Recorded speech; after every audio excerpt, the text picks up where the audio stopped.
தமிழர்களின் பண்டிகையான பொங்கல் திருநாளை அனைத்து மக்களும் சிறப்பாக கொண்டாட வேண்டும் என்பதற்காக தமிழக அரசு ஆண்டுதோறும் பொங்கல் தொகுப்பை வழங்கி வருகிறது.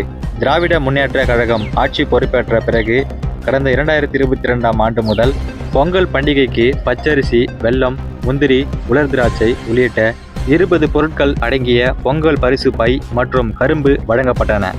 கடந்த 2023ஆம் ஆண்டு 1 கிலோ பச்சரிசி, 1 கிலோ சர்க்கரை மற்றும் 1 கரும்பு உள்பட ரூபாய் 1000 ரொக்க பணம் வழங்கப்பட்டன. அதேபோல 2024ஆம் ஆண்டில் 1 கிலோ பச்சரிசி, 1 கிலோ சர்க்கரை மற்றும் 1 முழு கரும்பு ஆகியவை, அதோடு ரொக்க பணம் ரூபாய் 1000ம் வழங்கப்பட்டன.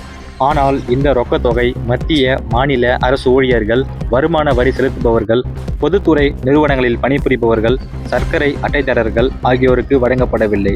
அதே சமயத்தில் கடந்த பொங்கல் பண்டிகைக்கு ரொக்க பரிசும் வழங்கப்படவில்லை. இதற்கிடையே வரும் பொங்கல் பண்டிகைக்கு தமிழக அரசு 1 கிலோ பச்சரிசி, 1 கிலோ சர்க்கரை மற்றும் 1 முழு கரும்பு ஆகியவை வழங்க உள்ளன. அதோடு கணிசமான ரொக்க பணமும் வழங்க தமிழக அரசு முடிவு செய்துள்ளது. வரும் 2026ஆம் ஆண்டு தேர்தல் ஆண்டு என்பதால் வழங்கப்படும் ரொக்க பணம் 1000 ரூபாயா, 2000 ரூபாயா, 3000 ரூபாயா அல்லது 5000 ரூபாயா கூட இருக்கலாம் என்று கூறப்படுகிறது. இந்த ரொக்க பணம் குறித்து முதலமைச்சர் மு.க.ஸ்டாலின் அதிகாரப்பூர்வமாக அறிவித்தால்தான் தெரிய வரும்.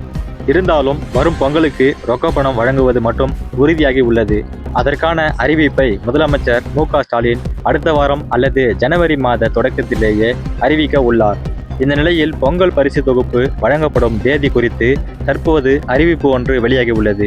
இது குறித்து கைத்தறி மற்றும் துணி நூல் துறை அமைச்சர் ஆர். காந்தி செய்தியாளர்கள் சந்திப்பில் கூறியதாவது: தமிழக அரசின் பொங்கல் தொகுப்பு தற்போது தயாராக உள்ளது.